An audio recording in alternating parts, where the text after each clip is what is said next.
It's Melissa with Lovely Loopy Nursery. Today, it being May and it being Lupus Awareness Month, I decided I'd share a little bit about lupus and how it's affected my life. While holding Mr. Austin here, he's been snuggling with Mama this morning because he knows Mama don't feel good. I'm having a really rough day. Tried to enjoy ourselves yesterday by going to the flea market with my husband, but it's just really gotten me today. And Brady, I don't know if you can see him, but he's here with us. I tried to show him. Hold on. Okay, sorry about that. But anyway, I decided to share a little bit about lupus and how it's changed my life and try to explain a little bit about how it works.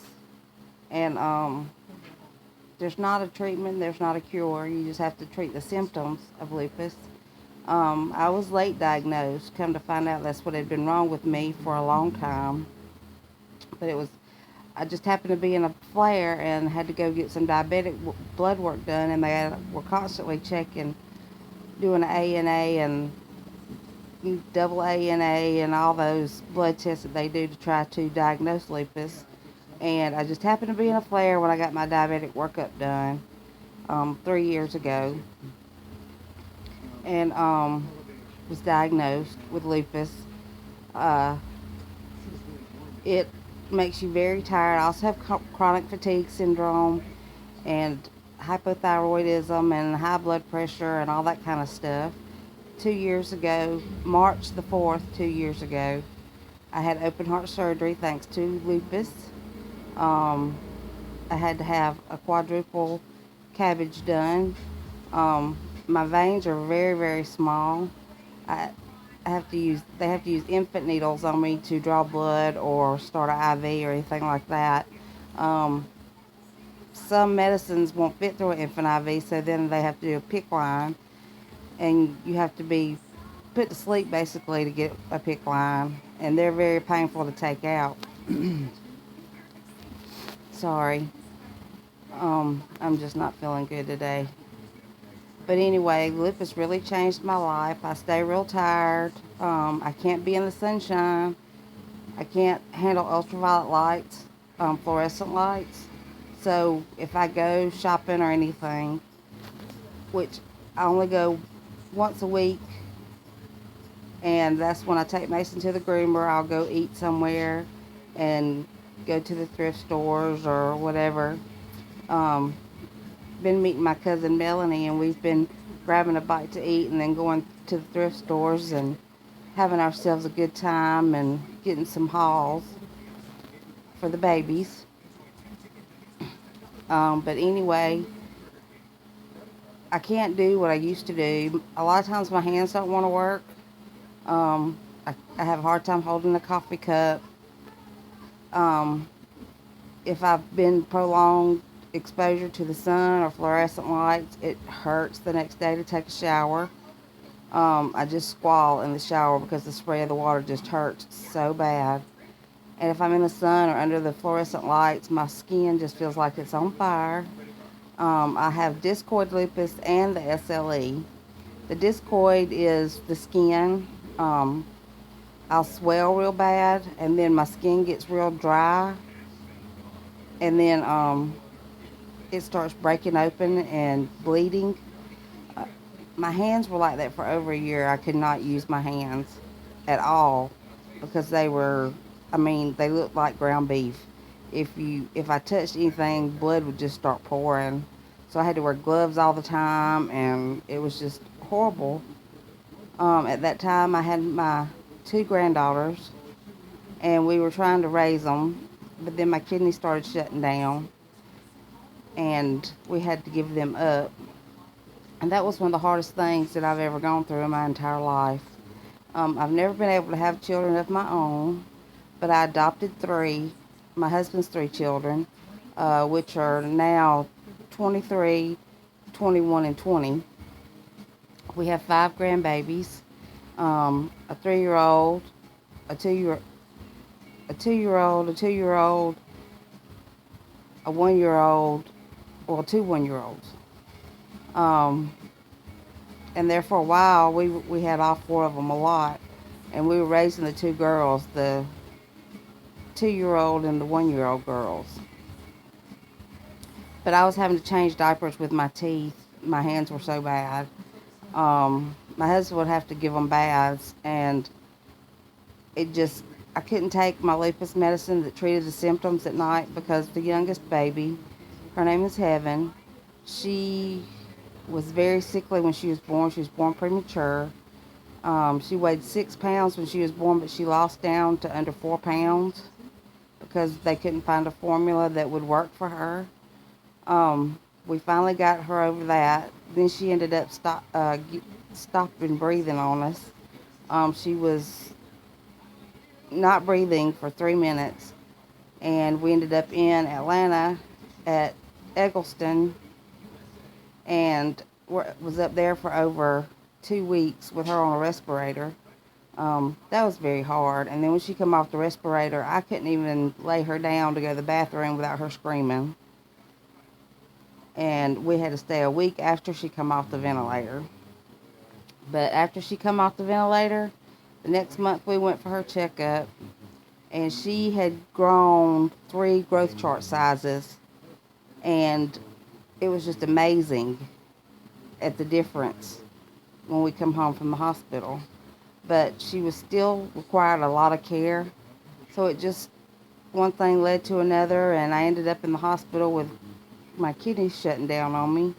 Now I take medicine for my kidneys, and we moved in with my father-in-law because my husband is a cancer survivor. And anyway, 3 years ago when I got diagnosed with lupus, and then right after that I had the open heart surgery, and I can't work anymore. My cardiologist that did my surgery, Dr. Halkos, he said that what a normal person, the strain that a normal person goes through on their heart in 8 hours, it only takes me like 30 minutes. So I have to be careful what I do because my veins are so tiny, it's hard for the blood to flow. So I have to take blood thinner, and just, I have to be real careful. But like one day I'll sweep and mop, and the next day I'll try to vacuum and dust. I can't do a lot at one time. My husband has to scrub the bathrooms. My hands just will not allow me to do that. I can't grip. On my good days, I try to crochet and loom knit and things like that. I do smash booking and scrapbooking, and I sew. I do embroidery. But if I sew for like 4 or 5 hours in one day, then the next day I can't, my hands won't function. Thanks to the lupus, I have to wear a brace on my left leg. I have severe left foot drop where my sciatic nerve is dead on the left side. Um, I've always had problems with my legs, but I also have degenerative disc disease. I also have Raynaud's. They had diagnosed me with fibromyalgia before I got diagnosed with lupus, so I don't know if that's still a diagnosis or not. And I apologize for this being so dark, but it's, we don't have very good lighting, and I can't sit out on the porch in the sunshine. I'm sorry. But anyway, it's hard for people to understand lupus because you feel like you have the flu 24/7 all the time. I mean, I feel nauseated constantly. I've never been a headache person, but I've been having headaches, and it hurts to stand, it hurts to sit. I'm constantly having to switch positions. Um, but anyway, it's just hard dealing with lupus. My husband stays frustrated because people go, "You don't look sick." No, I don't look sick, but I wouldn't wish this on anybody because it's so unpredictable. And like, we went yesterday, and we were gone from 10 o'clock to 1:30, I come straight in and laid down on the couch and went to sleep. I was just totally exhausted. Slept for a couple of hours, woke up. I felt worse than I did when I laid down, and I feel awful today. It's hard to move. My legs don't want to work right. My hips are locking up. My feet are swollen. And all that from being in the sun, but I made the choice to do that because my husband and I haven't been and done anything in months. And we just needed that time to be together and spend some time together. He's gotten very much more understanding since we moved in with my father-in-law because my mother-in-law had lupus and died from it. So my father-in-law really understands the disease a lot better than my husband, and he's been talking to him and helping him try to understand, because there's days I can't function. And if I'm talking a little spacey today, I'm sorry. I had to take my strong pain meds. I try not to take those because they make me loopy and sick at my stomach, and I can't think and function.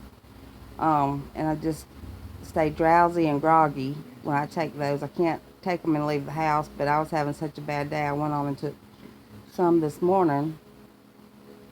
But lupus really affects your life in all kind of ways. And I appreciate all the support that I get from my friends and my family. I did a light up Facebook for lupus event for May 10th, which was World Lupus Day. I had a lot of support from friends and family there. Feel free to add me on Facebook. It's Melissa Robertson Smith, and my email is Nana, Nana Smith 36804 at gmail.com. No, sorry, my email for my Facebook is crocheting Nana5 at gmail.com. I'm sorry about that. Because I try to keep my YouTube and my Facebook email separate. And I do some quilting when I can. But anyway, enough about lupus. I just want to share some things with you. And if you know someone that has lupus, try to be supportive. And it really is aggravating when somebody says, well, just rest, you'll get to feeling better. We rest, but you don't get to feeling better. Just try to be supportive and ask them how their day's going, and just tell them you're there for them and you love them and you'll lend an ear. Because it's really hard on us with lupus because we cover up our symptoms and try not to complain because we know our family and friends get tired of hearing it. But thank you for taking the time to listen to my video and see Mr. Austin. He's laying here being a good boy with his mommy. And Brady's laying here beside me too. He's laying here because I'm holding Austin. Austin is really his baby, he thinks.